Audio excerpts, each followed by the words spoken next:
Soobaa fi sosobbii sirna sanaaf otoo gurra hin laatiin saba isaa keessa taa'ee uummata ijaaruun qabsoo bilisummaa Oromoo tarkaanfachiisuudhaaf shoora isaa ba'achaa ture.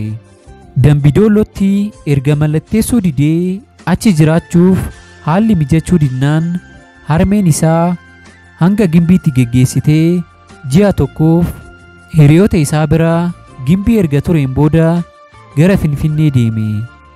Eebbisaan erga Finfinneetti deebi'een booda shaakala eegalus haalli achi jiru rakkisaa fi adamsamuu qofa waan tureef, kana malees kaaseetta baasuuf haalli waan hin mijanneef bara 1993 Gimbiitti deebi'ee mana muuziqaa Sinqinash jedhamutti kaaseetta isaa jalqabaa ni maxxansiise. Kaaseetta isaa kana keessattis ciigoodhaan jaalala fakkeessee gantoota qabsoo bilisummaa fi haalaaf yeroo ilaallatanii warra jijjiiraman akkasumas iccitii mooraa qabsoo Oromoo fuudhanii warra diinaaf dabarsan irraa jaallan akka of eegan weellisee ture. Bilisummaa farrise Oromoo wal dammasaa laftee bari'uu geesse laftoo barii goese. Kanaan alattis kaaseetta isaa jalqabaa keessatti qubee afaan Oromoo bifa faaruutiin weeddisee salphaatti dhaloonni akka qabatu taasisuudhaan guddina afaan Oromoo fi boca dhaloota qubee har'aa kanaaf gahee guddaa ba'achaa ture. Dhiirri gaafa xiiqii kan saba isaaf of kennee uummata isaa fi biyya isaaf jiraatu Eebbisaa Addunyaa kaaseetta isaa jalqabaa akka Gimbiitti maxxansiiseen Finfinneetti deebi'e. Ammas hin teenye. Finfinneetti bobaa diinaa jala taa'ee gara jabummaa fi shororkeessummaa sirna wayyaanee ifatti gadi urgufee weelluu isaatiin saaxilaa ture. Saaxiluu qofa osoo hin taane sirna gabroomsaa kanaaf kan lukkee ta'anii hojjetan, saba irraa dhalatan gananii biyya ofii kan gurguran, warra maqaa jijjiiramaan of faarsan, Oromoo ta'anii Oromoo gaadaa oolaniif warra seenaa buburreessee kan alagaa faarsaa dhugeeffannaa warra isaarraa kan garagalaniif seenaa beekuun of beekuu akka ta'e dabalees namni seenaa isaa hin beekne garuma argetti akka jallatuu fi abbumti fedhee gara isaaf tolutti deemsisuu akka danda'u geerarsa isaa keessatti himaafii ture. Galmee seenaa qoradhaa namni seenaa isaan beekne bishaan gabatee irraati gara argetti jaallata. Seenaan wiirtuu lafee dugdaati. Seenaa gaarii darbee akka fuulletti keessatti of ilaaluudhaan bakkaa fi akkatti jiran ittiin yaadatu. Seenaa badaa immoo booree ofii kuufatanii seexaa ofii baafatu. Kan seenaa hin beekne biyyaaf saba gurgura. Utuu seenaan dhabamee dhaloonni of hin argu. Abbaa barbaadetu namatti baaca. Innis kanuma uummata guddaa Oromoodhaaf dhaammate.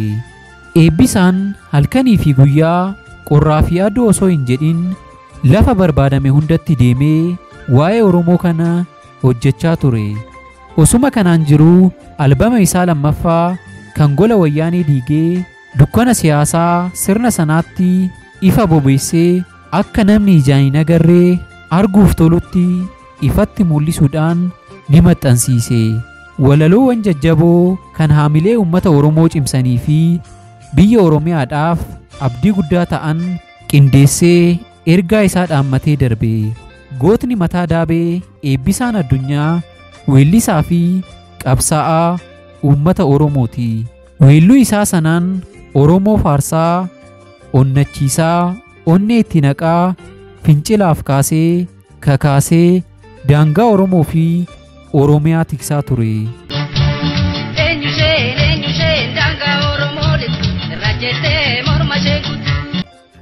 Dhaloonni biyya isaaf waardiyyaa ta'uudhaan diina akka irraa ittisuu akkasumas sirna Oromiyaaf waan hojjetu fakkaatee ilmaan ishee jalaa duguugee harmee haadha hiyyeessaa imimmaan harcaasisaa kan ture hidda isaa Oromiyaa keessaa akka buqqisaniif dhalootatti lallabaa ture.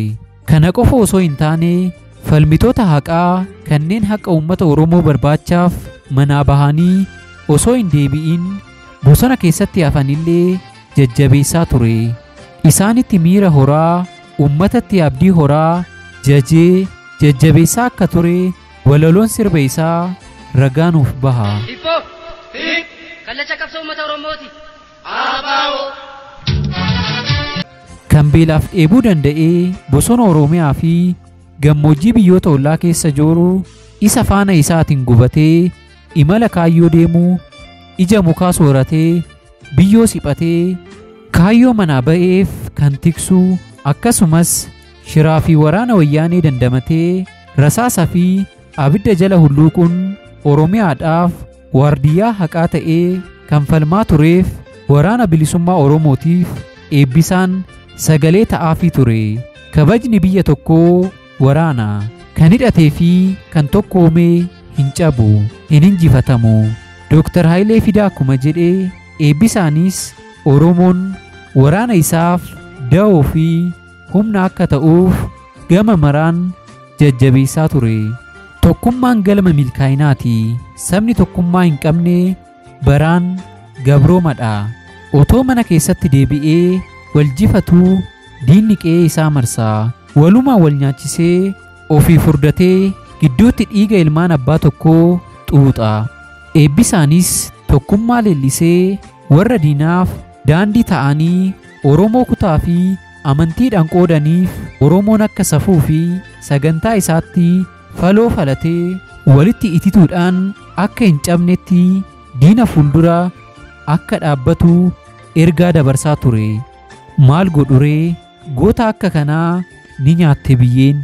Sammuu isaa guddaa sanaan Oromoo saba guddaa kanaaf beekumsa isaa karaa sirbaa fi geerarsaan mul'isaa akka ture hiriyoonni isaa kanarra lubbuun jiranii fi sirbi isaa ragaa guddaadha. Kaleessa galgala ya galgaleessi hasan jira jette nan jajjabeessitu. Gaafa wayyaaniin Oromiyaa seentuu haala mijataa fi qilleensa qulqulluu biyya kanaa argattee salphaatti Oromiyaa akka gadi lakkifne hubachuun qeerroon bakkuma jiru qabsoo isaa finiinsee hidhannoo isaa guuttatee waraanatti makamuun gootummaa isaatiin akka ofirraa galchuuf akkasumas garbummaa jala ta'anii boo'uu fi yeelaluun akka bilisummaa nama hin baasne geeraree dhiiratti booree horee diinaaf ammoo mataa dhukkubbii fi gufuu balbalaarraa itti ta'e. Wayyaaniin kutannoo fi cimina eebbisaa argitee rafuu dadhabde. Shira iccitiidhaan sirni sun nama Oromoo fi lafa Oromoo irratti dalagaa jiru dursee hubatee waan irratti fincilee fincilsiiseef hordoffiin karaa tika mootummaa wayyaaniin itti cime. Ba'aa gala isaa ilaalanii hordofuutti ka'anii. Kiyyoo keessa galchuuf waan isaan hin raawwannee fi hin taasisne hin jiru.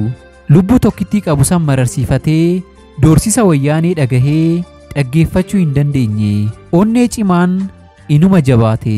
Lubbuu isaa tokkittii Oromiyaadhaaf kennee dhiiga isaatiin daangaan biyya kanaa akka sararamtu dhaloonni daandii isaa irratti of ilaalee biyya isaaf akka of kennu akkasumas kaayyoon qabsoo bilisummaa lafee isaatiin jabaatee umrii akka jiraatuuf shakkii tokko malee laphee dhiibee wayyaanee fuuldura dhaabbachaa ture. Leenci Oromiyaaf dhalatee du'a isaas akkuma Haacaaluu Hundeessaa beekateera. Gootni gaafa qabsoo eegaluu diina isaa kuffisee ofiif akka kufuu dubbachaa ture. Garuu lafa dheebuu fi hawwii isaa kan ta'e bilisummaa Oromoo otoo hin argin du'uun isaa baay'ee nama gaddisiisa. Yadu'aan awwaamini yaa biyyoona nyaatini ammumaan beleessummaa ija kiyyaan argutti. Haa ta'u malee duutii garaa laafuu fi hin dandeenye.